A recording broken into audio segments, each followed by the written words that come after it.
Boa noite, graça e paz. Bom estar com vocês, privilégio estar aqui. Já estive aqui várias vezes nos cultos. Como o Silas falou, a gente já se conhece há um bom tempo, né?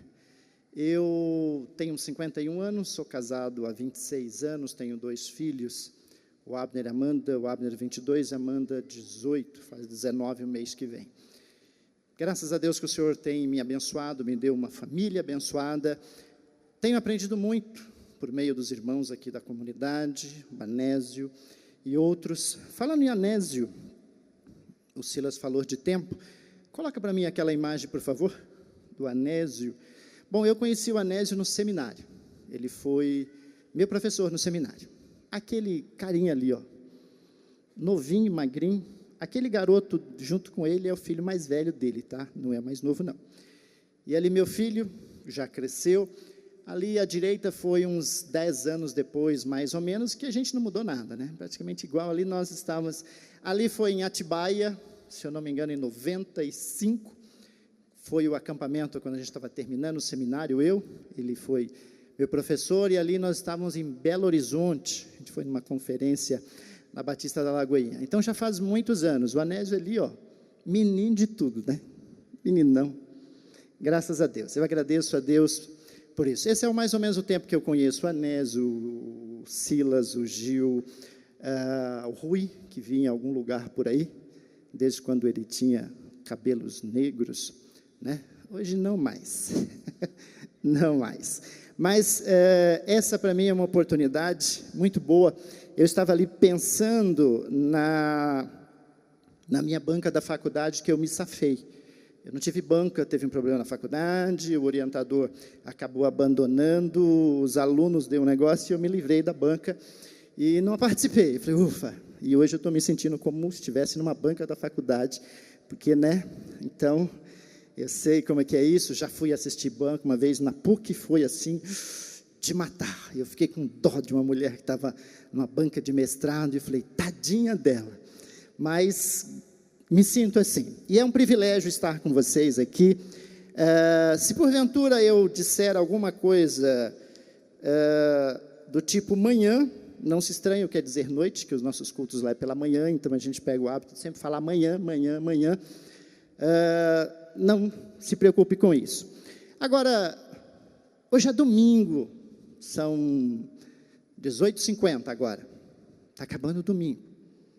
Falta pouco tempo. Você dormiu no sofá hoje à tarde?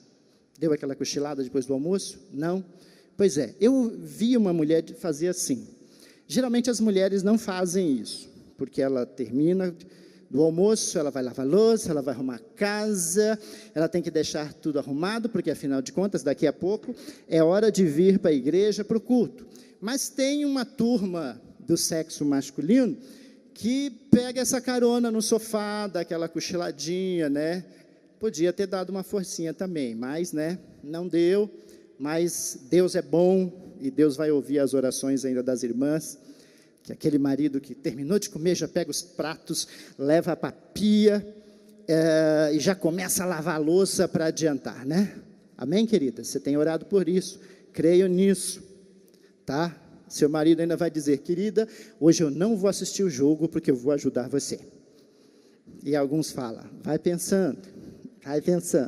Pois é, eu sei disso, eu sei como é que são essas coisas, mas Deus vai ouvir essa oração dessas mulheres, graças a Deus, porque há sempre fé e esperança no coração e na vida de cada um.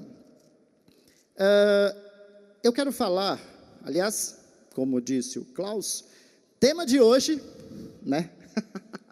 Lanceada de falar isso, a gente brinca sempre com o Anésio sobre a questão do tema de hoje. O tema de hoje é, tem gente demais na tua vida, tá? Tem gente demais. Está ali meu nome como Toninho, eu não curto muito esse Toninho, apelido de mãe, minha mãe baiana brigava muito, porque eu sou baiano, e ela me chamava de Toninho para brigar, e aí resolvi não gostar desse apelido, acabei me tornando conhecido como Farias, como todo mundo me conhece. Depois fui dar aula como professor, e eu falei, não quero Farias é pastor, professor Antônio, mais impositivo, mais brigão, professor de sociologia, né? Quem gosta de sociologia aqui? Obrigado, obrigado, querido. Aleluia. Eu vi duas mãozinhas desse lado aqui, né? Nunca vi aluno gostar de amar sociologia, gostar de sociologia. Gosta de educação física, né? Sociologia, um dia um aluno falou para mim assim, professor, para que serve isso? Tá bom, deixa para lá. Vou lá fazer de conta que não ouviu, tá? Mas é bem interessante a gente pensar nessas coisas. Queridos, tem gente demais na tua vida e não é uma pergunta. O que eu quero dizer, ou tentar passar para vocês essa noite, uma coisa que Deus tratou no meu coração, tá? É um pouco sobre esse sentimento humano. Nós temos uma coisa dentro de nós, na nossa alma, que são os sentimentos, tá? Tudo na nossa vida está relacionado a pessoas. Aliás, quase tudo que tem na Bíblia e o Evangelho de Jesus está focado nos relacionamentos, na vida das pessoas, com outras pessoas e com Deus. Tanto é que Jesus resume todo o Antigo Testamento em amar a Deus acima de qualquer coisa e amar o próximo como a si mesmo. É fato. Se você acha que o Evangelho de Jesus é uma religião, você vai ter problema com o Evangelho de Jesus. Religião não é, aliás, o Evangelho de Jesus não é uma série de ritos a se praticar, mas é uma vida a ser vivida, como as pessoas que convivem conosco. Então, quando a gente entende o Evangelho de Jesus como sendo um estilo de vida, a gente entende. E eu quero falar um pouco sobre essa questão dessas pessoas todas que habitam e convivem conosco. Eu quero ler uma referência lá em 3 João, que aliás foi o texto que o Silas escolheu, 3 João 2, que eu quero começar por aqui. Eu só vou pedir um favor a você, tem aí na tela, por gentileza, não me deixe só, não me largue aqui, tá? O ser humano tem uma capacidade sobrenatural de fazer ausência de corpo. Eu convivi isso muito tempo, tirei um ano sabático de sala de aula ano passado. Meus alunos tinham uma capacidade, igreja, os irmãos têm uma capacidade tremenda, isso é típico do ser humano. Você faz ausência de corpo, acredite você ou não, você fica aí com esses olhinhos lindos olhando para mim, e aí você vai em casa, você vai em algum lugar, fazer alguma coisa, tá? E depois você volta e você diz assim para você mesmo, não estou entendendo o que esse pastor está falando. É que você perdeu uma parte, você perdeu um elo que ligava uma coisa a outra, tá? É fato. Está quente, você está meio down, meio caído, você não deu a cochilada no sofá, então provavelmente você vai dar aquela... Faz uma força, mas não me deixe só, tá? E aqui a gente não pode pedir para fazer ola, para acordar o povo, né? Que aqui é igreja, os irmãos podem se escandalizar. Levanta o braço aí, irmão, acorda, tá? Não durma. Vamos lá. 3 João 2, diz o seguinte, como já foi lido, Silas trouxe. João diz assim: amado, oro para que você tenha boa saúde e tudo lhe corra bem, assim como vai bem a tua alma. A minha pergunta é: como anda a tua alma? Como andam os teus sentimentos? Como andam as tuas angústias? Como está essa tua alma? Como está essa coisa dentro de você, que você levanta? Eu sei que você já ouviu muita coisa sobre preocupação. Outra coisa que eu queria pedir para você lutar contra você mesmo, se você começar a dizer, o que esse cara está falando é óbvio, eu já sei, eu já li, eu já ouvi, você vai se fechar para mim, e se Deus quiser falar alguma coisa com você essa noite, você não vai entender e você não vai pegar, que geralmente são esses pensamentos que nos bloqueiam, que impede às vezes de Deus falar conosco, que a gente vai embora da seguinte forma: a palavra hoje não serviu para nada, porque a gente se fecha, a gente acha que sabe, acha que conhece, e aí a gente perde aquele momento, aquela revelação, ou aquele momento que Deus queria tocar você perde essa oportunidade. Por isso, relute também aí. Voltando aqui ao texto, assim como vai bem a tua alma está bem? Olha só o que o texto fala, para você, como o Silas falou, para você ser próspero em todas as coisas, para que você esteja com boa saúde física, a tua alma tem que estar bem, a tua alma tem que estar saudável.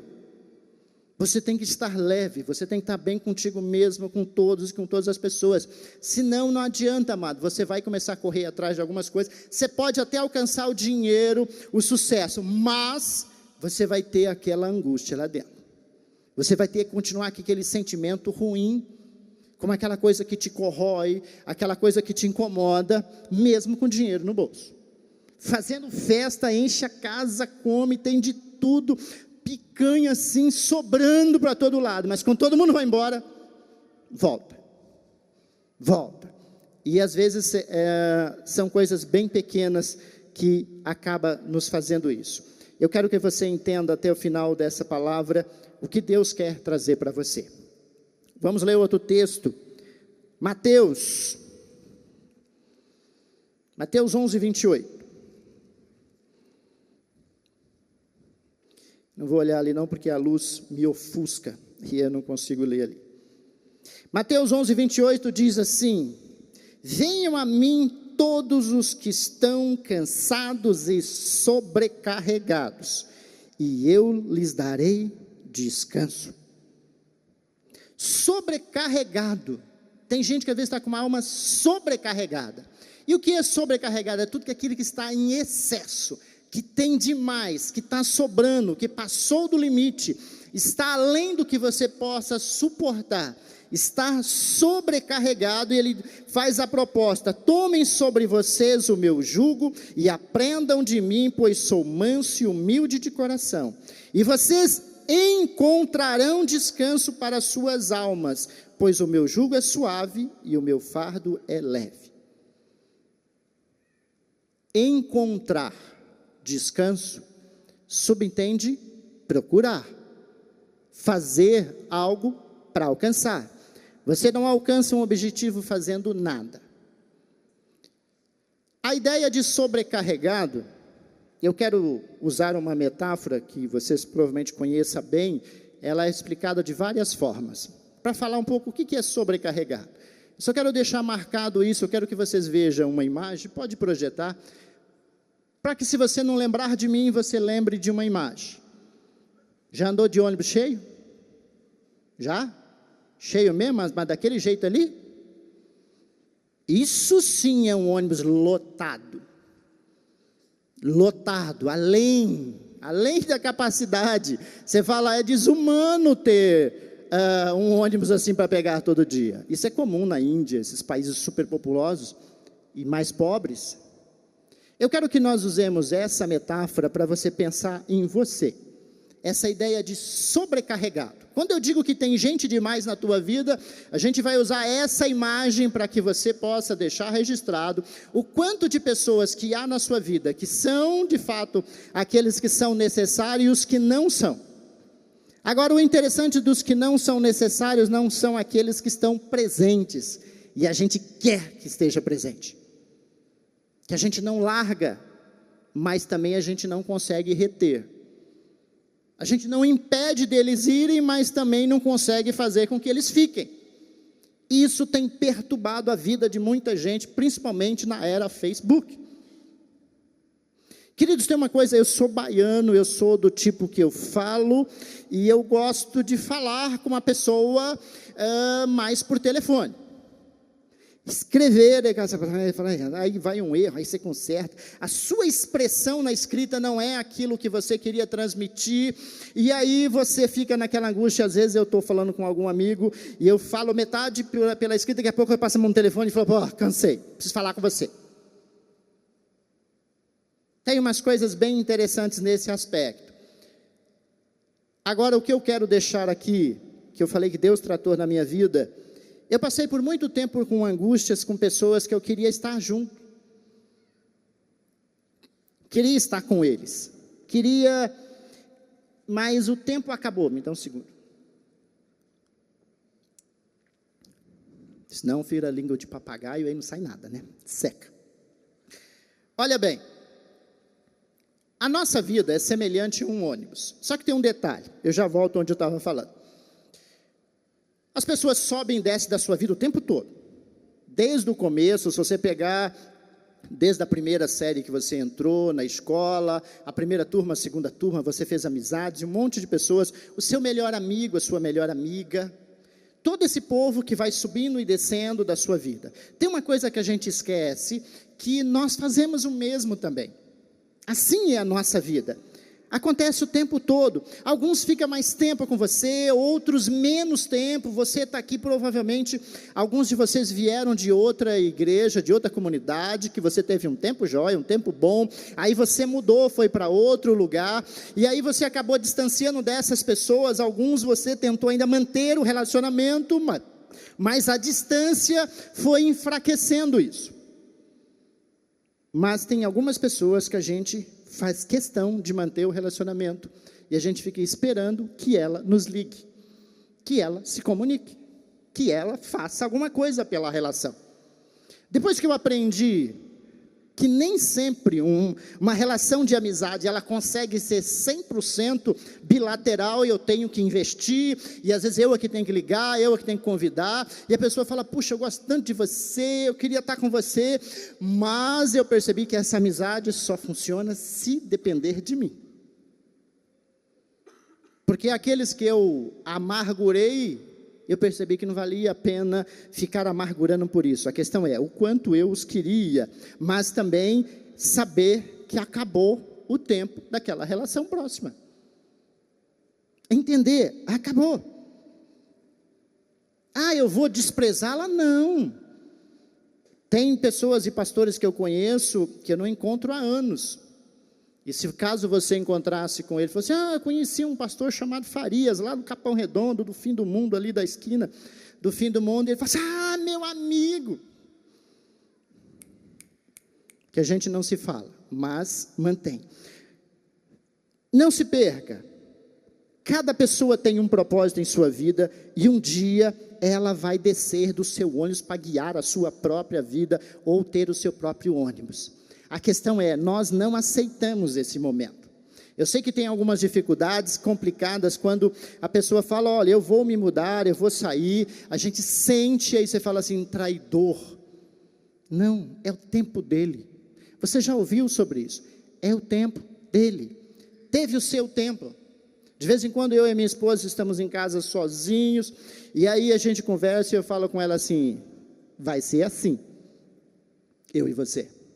Eles estão crescendo, eles vão. E ela falou, eu não quero pensar nisso. Falou, pois é, vai chegar a hora. E está chegando. Tem 22 anos o menino. Então não adianta ficar negando. Eu não me lembro, acho que foi um pastor amigo que falou esses dias para mim assim, não, minha filha está bem, sabe, ela vai fazer pós, mestrado, não sei o quê, quando tiver lá para os 30 anos, mas não sei se vai não. Não adianta. Aconteceu comigo. A minha esposa foi pior ainda, largou a família dela lá em Porto Alegre e veio para São Paulo, na fé, para casar com um baiano que não conhecia. Você sabia que eu casei com a minha esposa, ela não me conhecia, eu não a conhecia? Eu a vi 6 vezes e casamos. 6 encontros. Nos encontramos uma vez, depois outra, ficamos um tempo sem se ver, nos vimos de novo, vamos namorar, não deu certo, só em conversar rolou, não. Ficamos 1 ano sem se falar, falamos de novo, encontrei ela um tempo depois, em junho de 91, aí eu a pedi em casamento. Como assim? Já falei, não tem tempo para namorar não, a gente namora depois de casar. Eu morava aqui, ela lá, ela disse, se não der certo, vamos dar certo o quê? Você nem sabe se vai dar certo, vamos tentar. Você não está orando? Eu estou orando. Junho, setembro, fui a Porto Alegre, levei um par de alianças, cheguei para os pais dela e falei assim, eu quero casar com a Sofia. E você pode ir ao meu casamento se quiser, tá? Está convidado. Está convidado. 7 de setembro de 91, eu falei, vamos nos casar 29 de fevereiro de 92. Já tinha data. E aí olharam um para a cara do outro. Tá, então tá feito. Mas não vai ter almoço, aquela coisa do noivado? Eu falei, precisa. Não, eu falei, então bota no dedo aí, pronto. Tá feito, a gente volta aqui. Aí nos vimos em dezembro, depois nos encontramos em fevereiro e casamos. Pronto. Você vai coisa de louco, coisa maluca. Pois é. Tem coisas que quando nós nos dedicamos ou nós queremos, acontece. Mas aí, voltando aí, por que eu falei? A minha esposa chegou para os pais dela e falou, comprei um ônibus. Aliás, ganhei um, baiano ainda. Embarcou nesse aqui, que está comigo, vai fazer 26 anos. Então, o que eu falava para minha esposa, vai chegar uma hora que vai ser a hora dos filhos. E lembre-se que você largou seus pais lá no Rio Grande do Sul. Queridos, tem algumas coisas que nós não sabemos lidar, são os nossos sentimentos. Agora, assim, continuando nessa questão, quando os filhos vão ter aquela chamada, aquela coisa que a gente chama, que recentemente eu perguntei para minha cunhada, como estava a alma dela com a síndrome do ninho vazio. 4 filhos ela tem, 3 casaram, e um ela está tentando amarrar no pé da mesa. 28 anos, menino. Tentando amarrar, o último vai embora, não, pelo amor de Deus. Porque os outros se foram. E toda vez que nos reunimos como família, a gente fica cutucando ele. E aí, vai casar não, rapaz? Não, essa coisa. Fala, rapaz, vai. E a minha cunhada fica mordida. Fala, para de empurrar o menino para fora. Está na hora. Queridos, uma dica. Aceita que dói menos. Aceita que dói menos. Dói menos quando a gente aceita. O duro é ficar resistindo. Não estamos aqui falando de desprezar pessoas, mas aceitar o momento da pessoa ir. Tem uma outra coisa que nós fazemos com as pessoas que nós queremos, que estão no nosso ônibus, que são apenas fantasmas, pessoas que já foram, e nós ficamos às vezes brigando com elas, discutindo com elas e falando coisas que elas não estão ouvindo. Essa é uma outra capacidade tremenda do ser humano, projetar uma imagem na cabeça e brigar com essa imagem, assim como você faz um ensaio de peça de teatro, assim como quem, pastor, geralmente fica pregando na cabeça e ele refaz, aí ele fala, não, o povo não aceitou, ninguém ouviu, mas na cabeça dele tem gente ouvindo. Essa é uma capacidade humana que você talvez faça com algumas pessoas dizendo, seu ingrato, eu te servi, eu fiz isso, eu fiz aquilo outro, e você foi embora, você me largou. Não. Talvez você não entendeu que aquele tempo acabou. E ela foi. E aí você tem que tomar uma decisão. Uma decisão séria. Quando nós ficamos com essas pessoas todas, com esses fantasmas dentro da gente, quando a gente fala que tem gente demais e está superlotado, não está. Esse povo está todo dentro da gente ainda. E essas pessoas nos atrapalham o relacionamento presente. Eles trazem alguns impedimentos, alguns entraves, principalmente quando você está numa conversa e você começa a falar dessas pessoas como se elas fossem únicas, como se não existisse ninguém de valor igual. Você acaba magoando alguém que está do teu lado, que está ali lutando por você, que está investindo em você, que está torcendo por você. Queridos, tem umas gafes que às vezes sai da nossa boca numa boa intenção, mas sai de forma errada no momento que você fala, mas não existiu uma pessoa tão boa quanto a minha primeira namorada. E aí a esposa olha assim, procura uma panela, afinal de contas ela precisa expressar alguma coisa. As pessoas que foram importantes para nós, foram importantes naquele devido tempo, fez sentido naquele tempo, você está vivendo outro tempo. E esse tempo você tem que entender o seguinte, esse tempo você tem que olhar e enxergar o valor dessas pessoas físicas, essas pessoas que estão ali lutando com você, está torcendo pelo seu sucesso, que aliás é uma coisa que o Anésio fala muito, é sobre essa questão de estar juntos, que o sucesso de cada um sempre depende do outro. Tem um cara da Jovem Pan, dos antigão, que escreveu um livro que chama Ninguém Faz Sucesso Sozinho. Ninguém. Eu tenho carreira solo, mas quem monta o palco? Pois é. Eu tenho carreira solo, mas quem monta o palco? Quem arma o circo? Sempre nós iremos precisar e necessitar dessas pessoas que nos apoiam. Queridos, tem um pensamento que de vez em quando a gente acaba esbarrando em alguns, principalmente na ala masculina, os machos, os homens, que o cara desfruta daquele carrão, daquele estilo, sabe? E faz banca no trabalho. Só que ele esquece de uma coisa que é muito importante. Ele consegue usufruir desse privilégio, desse status, porque o que ele ganha é somado com uma esposa que dá a condição. Só ele não rola, não. Se separar, vai ter que cair. Vai ter que sair da Dudalina para o jacarezinho gordo que tem por aí. Que é fácil achar ver Lacoste. Ver um jacaré gordo e falar, isso não é. Lacoste é mais magrinho, é fit. O jacaré é mais fit. Tem um jacaré obeso por aí, que brincadeira. Não dá. Umas polo com uns cavalos roliços. Você olha assim, você fala, erraram na agulha. Botaram linha demais. E tem gente que bota banca e não consegue enxergar que o verdadeiro valor e o sucesso dele é a esposa que ele conseguiu batalhar junto, que dá essa condição. E também o contrário. Então, amado, nós temos que enxergar, no presente tem pessoas que são fundamentais na nossa vida.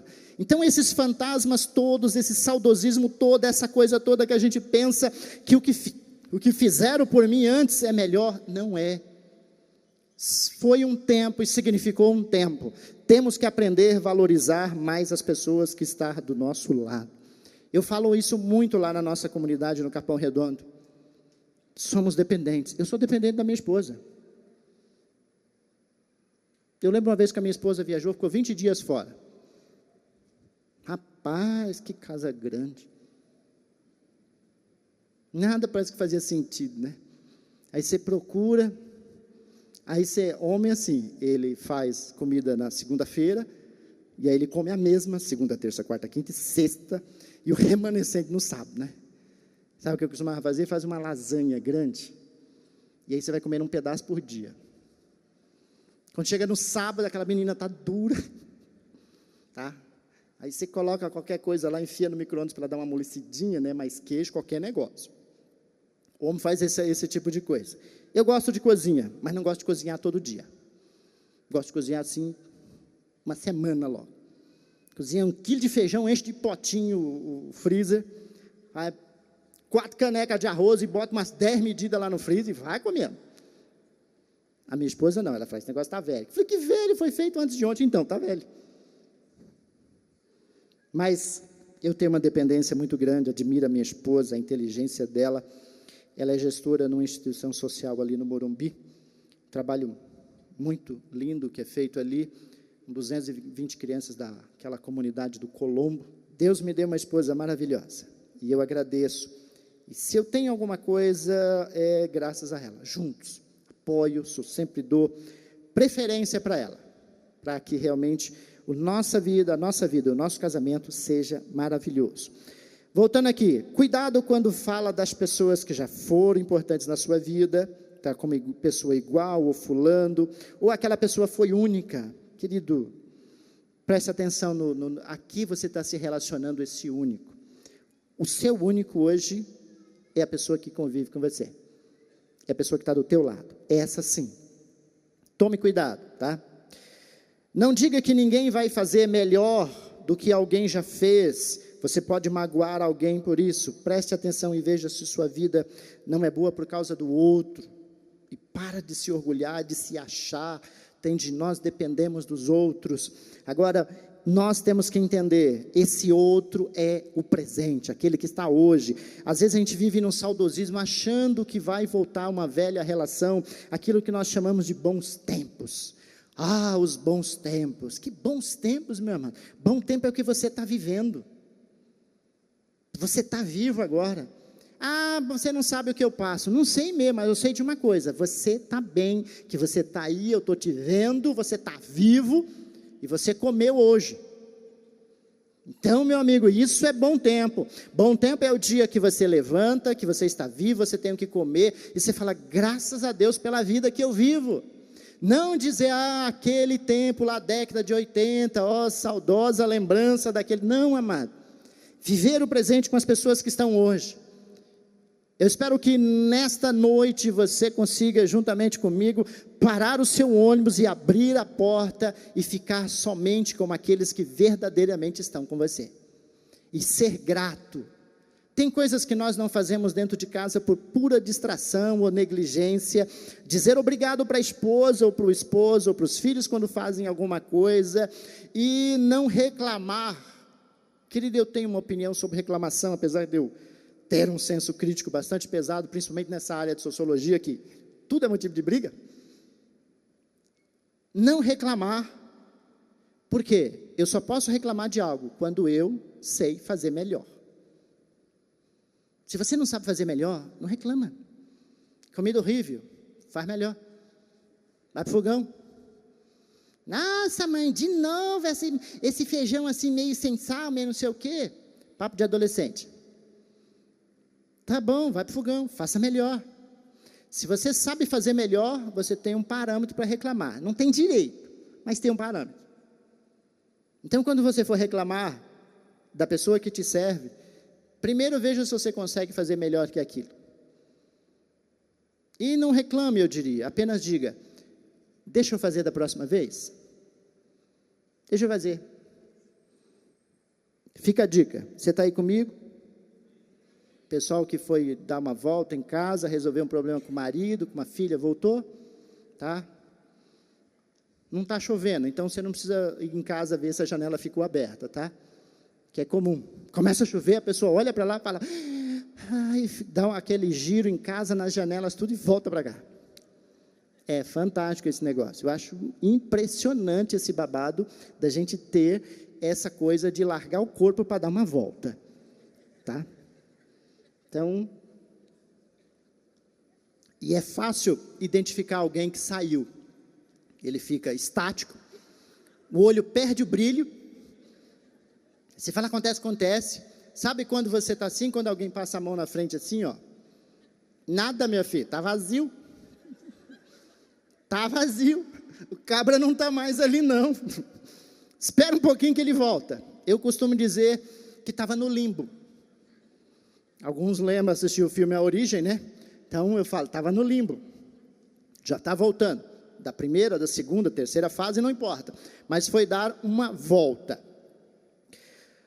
Outra coisa, tentar provar que você está melhor do que aqueles que se afastaram de você porque você não queria que fosse embora. Aí nós temos a central da fofoca. Central da fofoca é impressionante essa criação mundial de fofoca. Facebook. Cadê aquele ingrato? Por onde anda? Vou no Facebook. Tá lá, ó. Foi para Miami. Brincadeira. Tá lá na ilha de Taparica. Nojento, não quer falar mais comigo. E aí, o que nasce no coraçãozinho? Inveja. Tá com um amigo mais rico que eu agora. Tá me desprezando. Querido, isso faz mal. Isso faz mal. Faz mal. Precisamos liberar essas pessoas para que possamos continuar a nossa vida. Liberar essas pessoas, para que você fique mais leve, para que você não fique sobrecarregado. O Senhor quer te trazer alívio, mas se nós mesmos não tomar a decisão de querer realmente fazer o que é necessário, a gente não vai ter alívio. Precisamos nos livrarmos desses fantasmas. Isaías 43:18, uma das coisas mais difíceis é esquecer. Esquecer essas pessoas. Olha só o que o Senhor falou lá para o profeta Isaías: esqueçam o que se foi, não vivam no passado. Vejam, estou fazendo uma coisa nova, ela já está surgindo, vocês não a reconhecem. Às vezes nós não percebemos o novo, não percebemos as pessoas que se aproximou da gente para nos ajudar, para fazer parte da nossa história, para levar a gente ao sucesso, porque a gente está lá ainda pensando no outro, ou na outra. E a gente não percebe, a gente não consegue ver o valor. Deus, nesse tempo aqui, Deus estava falando para o povo assim: eu estou tentando fazer algo novo, vocês estão presos no passado. Vocês estão pensando que vocês atravessaram o Jordão, que comeram, que aconteceram lá. Querido, eu quero focar nessa questão das pessoas, não de coisas. As pessoas é o que tem de melhor para a nossa vida. A palavra fala que a glória de Cristo é a igreja, e a igreja é o corpo, são as pessoas. Você é o que há de melhor para Cristo, você é o corpo de Cristo. Então quando você olha para alguém, é o melhor de Deus para a tua vida. Ah, mas ele ou ela não está assim, naquele prumo que eu queria. Lapida, meu irmão, lapida, minha irmã. Meu marido não olha mais para mim, por que ele não olha mais para você? Não olhava assim, daquele jeito. Essa semana a minha esposa me lembrou de uma olhada que eu dei para ela, 7 de setembro de 91, por volta das 20 horas da noite, ou 20h30.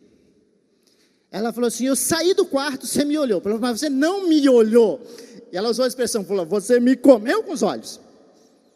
E aí, de vez em quando, a esposa fala assim, cadê aquela olhada? Aí você fala, mas você não é mais como era. Você também não. Você não tinha fundo de reserva. Você não tinha, assim, um investimento, assim, lucrativo, né? Aqui. Mas assim, querida, o que fazia o seu marido te olhar e te admirar, essa olhada que toda mulher gosta de receber do marido? Eu arrumava os cabelos, eu fazia isso. Então, querida, fica a dica. De novo, não recebe o marido com cheiro de alho, aquela coisa toda.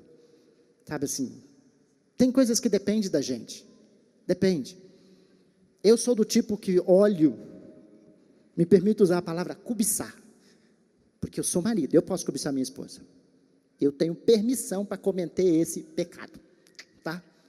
Quando eu casei, isso deixou de ser pecado, e de vez em quando eu falo para ela, estava te olhando hoje, hein? Que hora? Quando? Falei, problema meu, isso é coisa minha. E é interessante como essas coisas ajudam essa pessoa que para mim tem muito valor, muito valor. Não podemos ficar presos às pessoas que ficaram lá atrás. Esses dias eu ouvi uma mulher que tem 55 anos de casada, e ela me fez uma pergunta que me chocou. Ela falou, como é que seria a minha vida se eu tivesse me casado com fulano?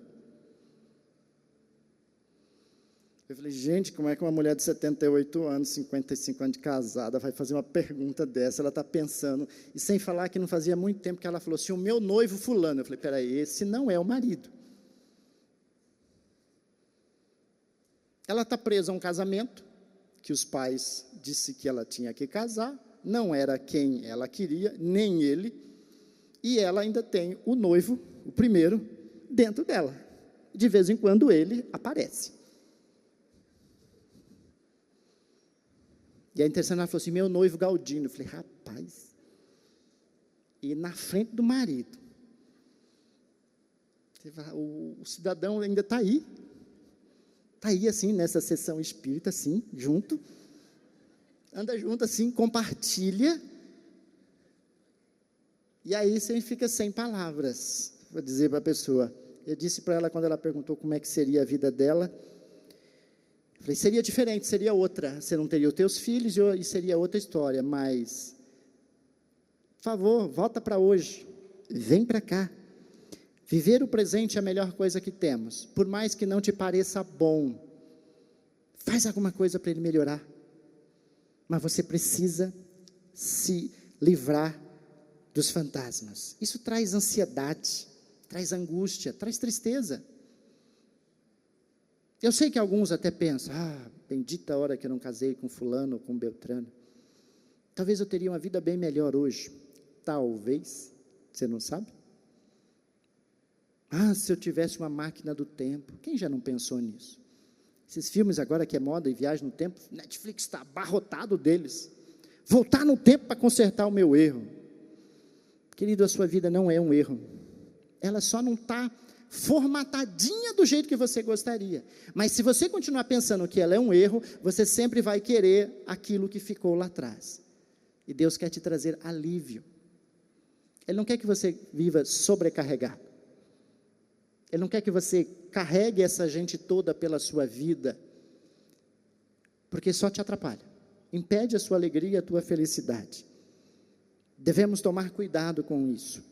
Lá em 1 Pedro 5,7, o Senhor fala: lançai sobre mim, ou sobre ele, toda a vossa ansiedade. Vamos ler ali. Lancem sobre ele toda a sua ansiedade, porque ele tem cuidado de você. Deus quer cuidar de você, mas Ele quer cuidar do jeito dEle. O problema é que nós queremos a palavra de Deus para a gente misturar com o nosso jeito, e aí não dá certo. Ele quer cuidar de você, Ele quer zelar de você, mas para isso você precisa deixar que Ele tome conta de você, e você se livre desse povo todo aí. Eu sei que esquecer a pessoa querida que já até faleceu é difícil, mas carregá-la com você não ajuda também. Ah, mas eu tenho na parede lá o quadro dele com um pano em cima, que de vez em quando eu levanto e dou uma olhadinha. Pois é, eu sou nordestino e eu sei que esse negócio lá para Riba, um tempo atrás, ainda era muito presente. Carregar foto do falecido. Aliás, lá na Bahia, em Belo Campo, e hoje em dia já talvez não faça mais isso, sabe qual era um hábito? Fotografava o morto no caixão. E alguém falou: olha fulano, no caixão. Esse aqui é meu falecido, ó, morto. É complicado lidar com isso. Não temos que carregar os mortos conosco. Você vai superar sim a sua perda, você vai superar, mas você não precisa carregar para sempre. Deus tem algo novo para você. É o que está escrito lá em Isaías que nós lemos. Deus está tentando mostrar alguma coisa nova para você, e você não enxerga por causa de outras coisas, principalmente por causa dos outros. O ex que você perdeu, ou a ex, me permita usar uma expressão grosseira, aquele que te deu um pé, que por você estaria até hoje, já foi. Limpa, troca de calça, queima ela. Foi nessa calça que eu tomei o pé, então se livra. Eu tenho certeza que quando você está leve, está com uma mente vazia, você consegue enxergar muita coisa, você consegue discernir muita coisa. A tua alma, estando bem, você consegue cuidar de todas as coisas, mas quando você está sobrecarregado, você não consegue assimilar, você não consegue pensar com a razão, você não consegue se abrir. Tem gente que fala: meu coração pertence a outro, ele está no céu, é dele, um dia eu vou encontrar com ele. Tá, meu amado, lá ele não vai ser seu ou sua não, tá? Tente se livrar disso. Deus tem alguém para você, bom como você gostaria. Apenas basta você se abrir. Em Filipenses 4:6, diz assim: não andem ansiosos por coisa alguma, mas em tudo, pela oração e súplicas, e com ação de graças, apresente seus pedidos a Deus, e a paz de Deus, que excede todo o entendimento, guardará o coração e a mente de vocês em Cristo. Sua mente, sua alma, sua psique. Deus quer guardar, quer cuidar. Recentemente o Anésio ministrou aqui um tema chamado fazendo uma faxina, né?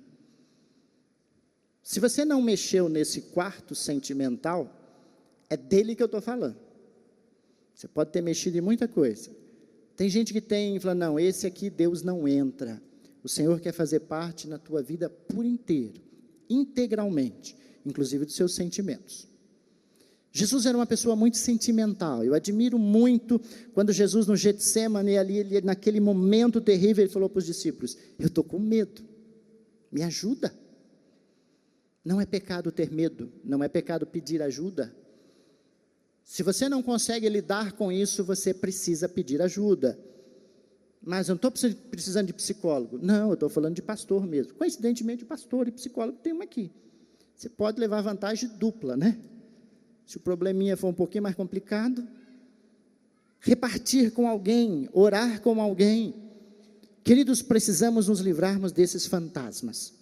Precisamos abrir a nossa vida para que realmente nós possamos sermos livres, e para isso precisamos às vezes recorrer a Deus, a oração, a busca a Deus, e o Senhor diz: olha, eu quero te aliviar. A questão, amado, é o que você está disposto a fazer. Entendendo isso, é hora de botar para fora, botar para correr esse povo todo. Vamos fazer uma ação de despejo, vamos desalojar todo mundo que está aí, que não devia estar, esses fantasmas que aterrorizam a nossa vida. Como eu falava antes, eu tive um relacionamento com um grupo de pessoas por muito tempo, de amizade muito próximo, e essas pessoas começaram a se afastar de mim naturalmente, por questões da vida, e eu queria estar com eles, e aí eu percebi que isso me incomodava. Eles começaram a viver a vida deles, e isso me incomodou, porque eu sentia que parece que não me queria mais, mas na verdade a vida tomou outro rumo.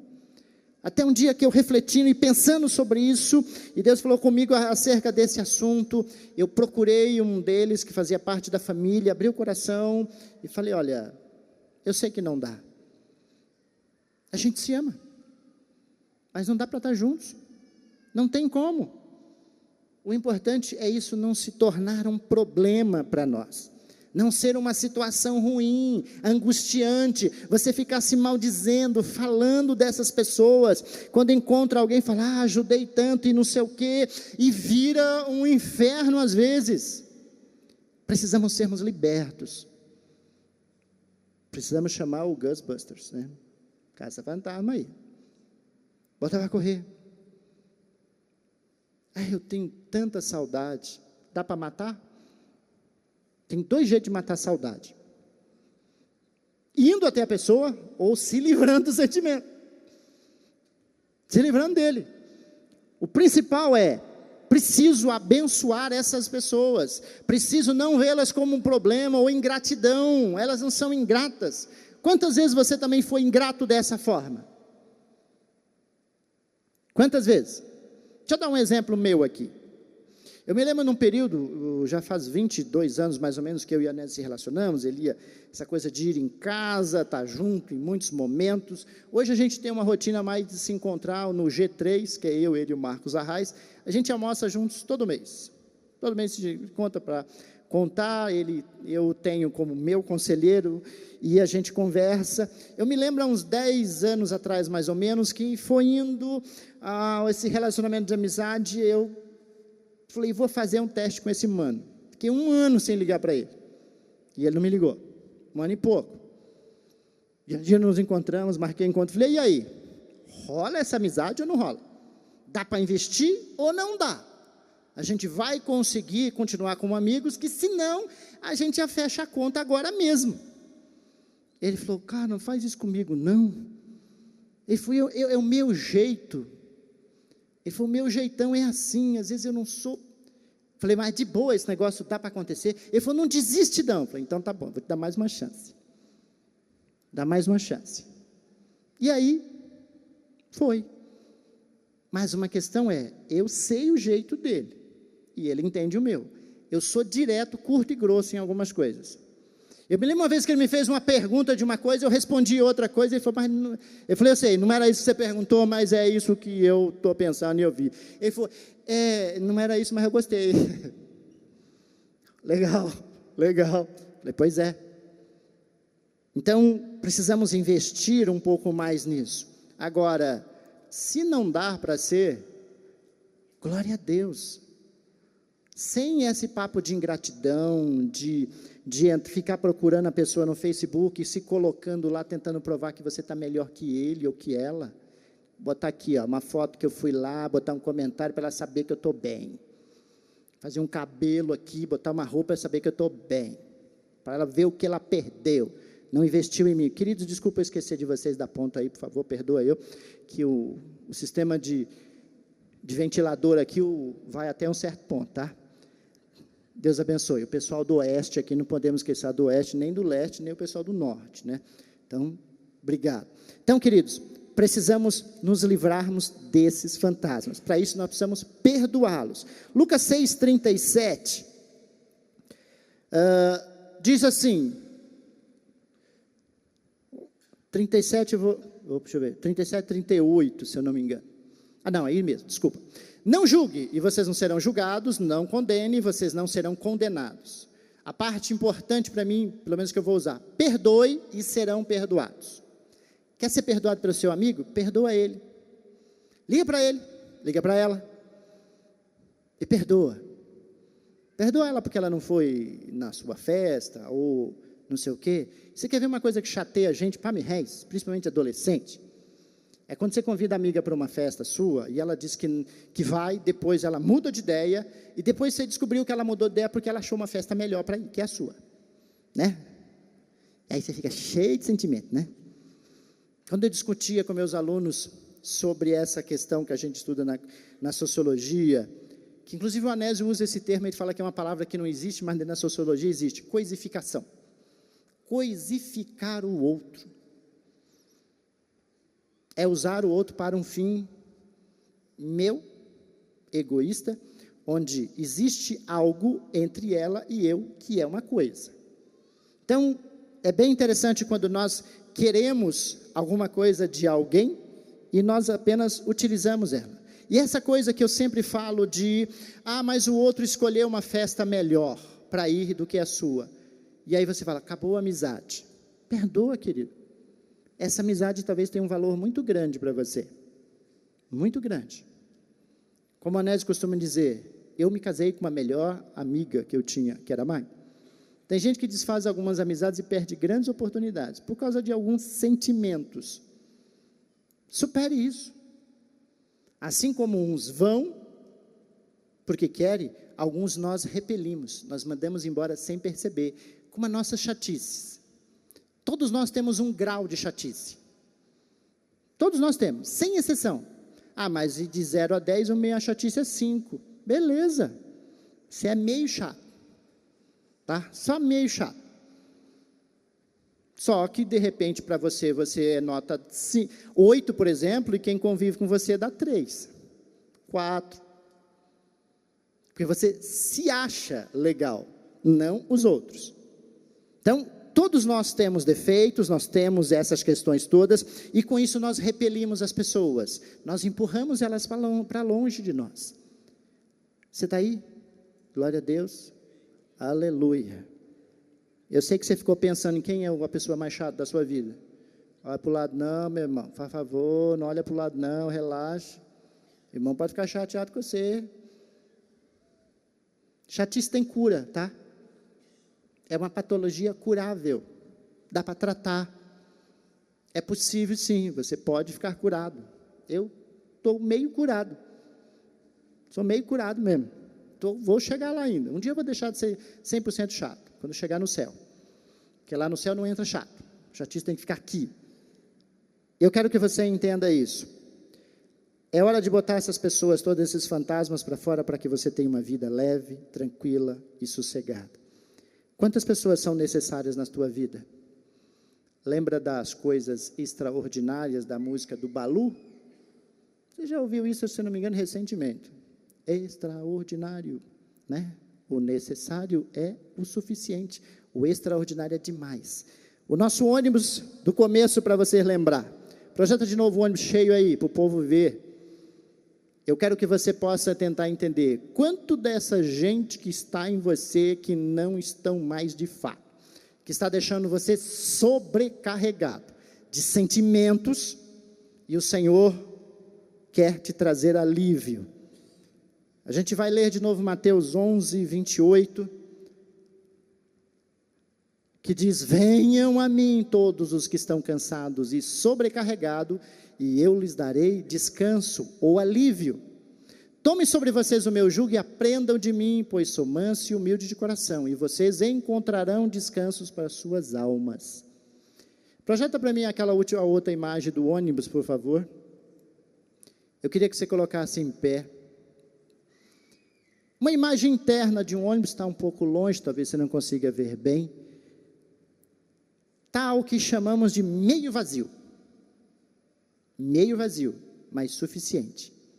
São pessoas verdadeiras, pessoas que realmente fazem parte do seu dia a dia, que caminha com você, que te apoia. E são essas pessoas que devemos dar a devida atenção. e sermos gratos. Mas para isso nós precisamos nos livrarmos de todas essas coisas que nos atormentam, de todas as nossas exigências. Queridos, nós vivemos numa sociedade de pessoas, não de coisas. Eu sei que o mundo roda em torno das coisas, mas que você que aceitou Jesus, que é cristão, você não vive pelas coisas, você vive pelas pessoas, e o que você faz é para abençoar você, sua família, todas as pessoas que estão ao seu redor. Isso é fato, e eu quero que você realmente deixe o Espírito Santo de Deus te revelar isso. Você pode colocar-se em pé, por favor?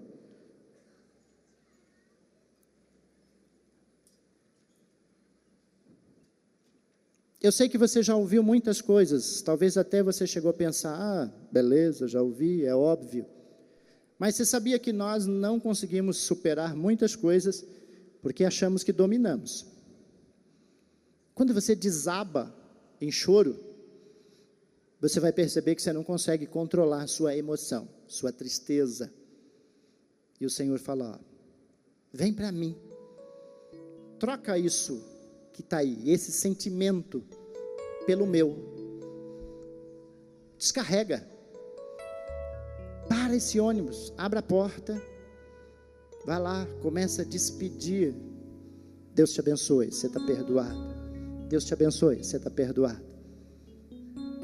A palavra fala que nós devemos nos alegrarmos com aqueles que se alegram.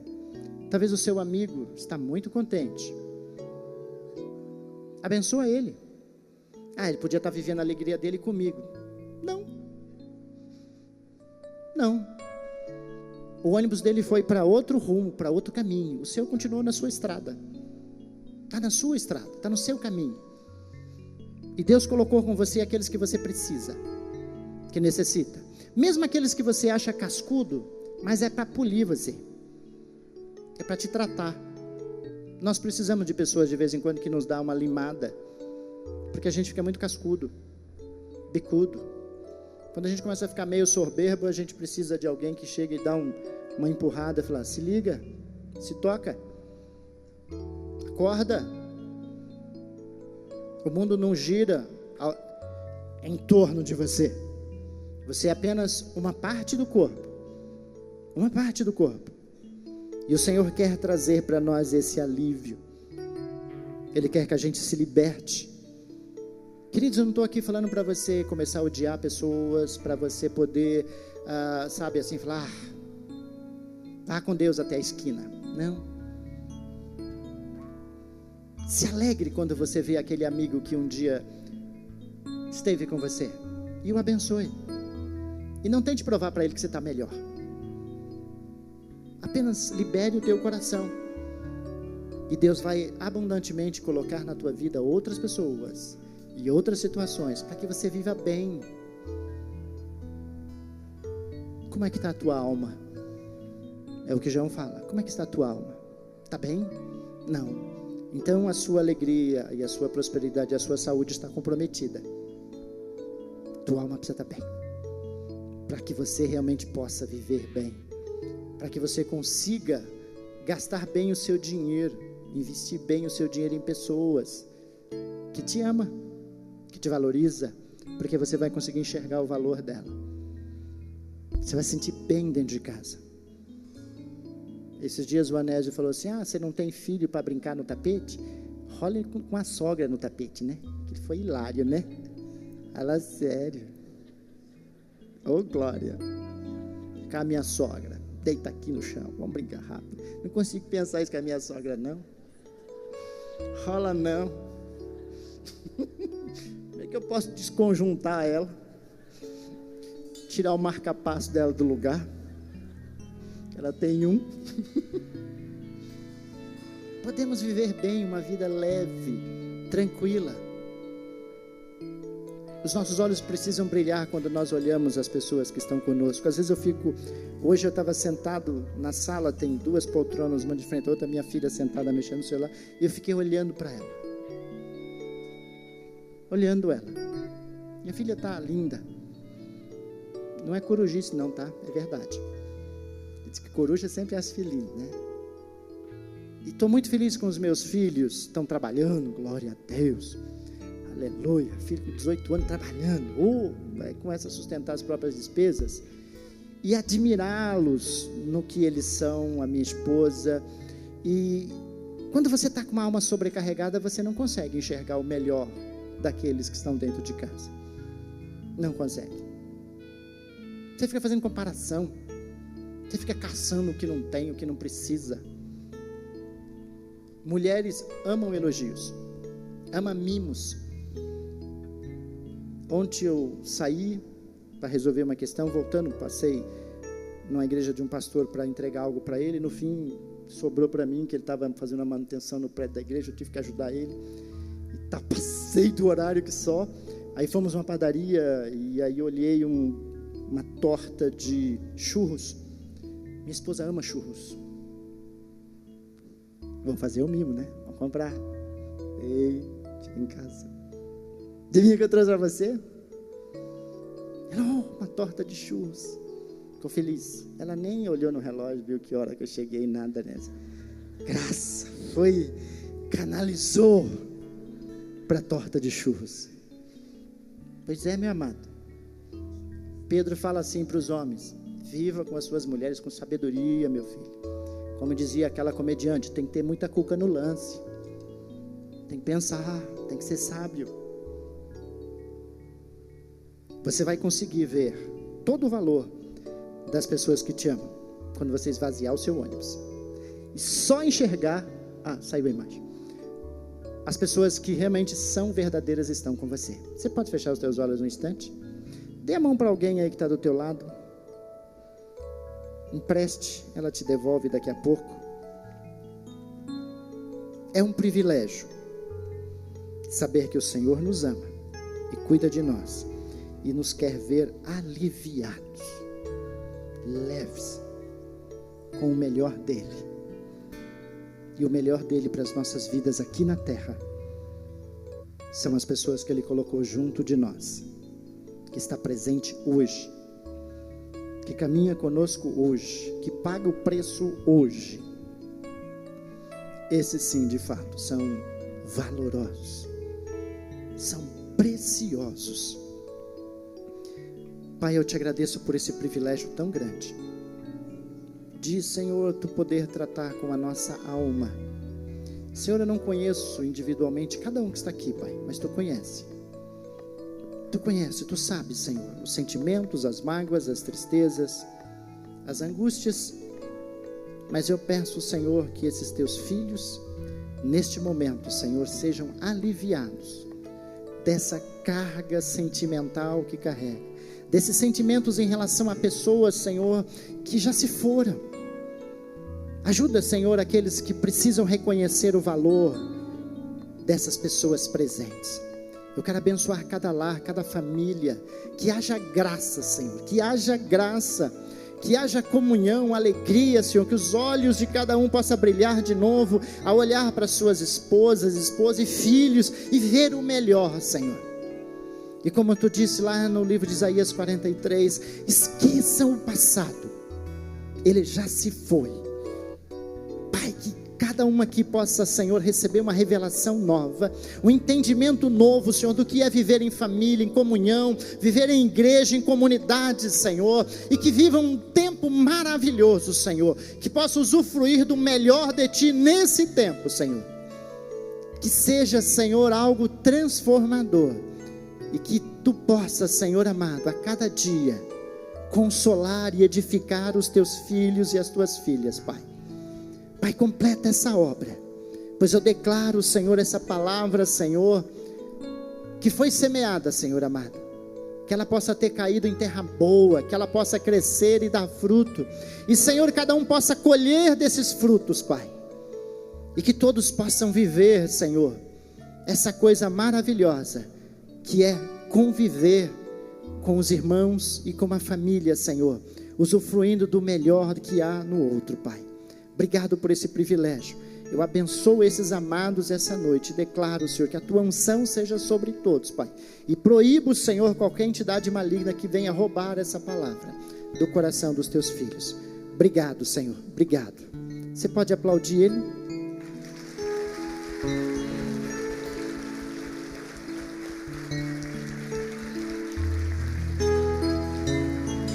Glória a Deus. Obrigado, queridos. Espero que você que ficou acordado e não se ausentou, que o Pai te abençoe, te dê graça, tá? Que você realmente possa refletir sobre essas questões, fazer uma análise dessa questão sentimental. Deus tem o melhor para você. Você está vivendo o melhor de Deus. Talvez você não percebeu, tá bom? Pai abençoe. Obrigado, gente.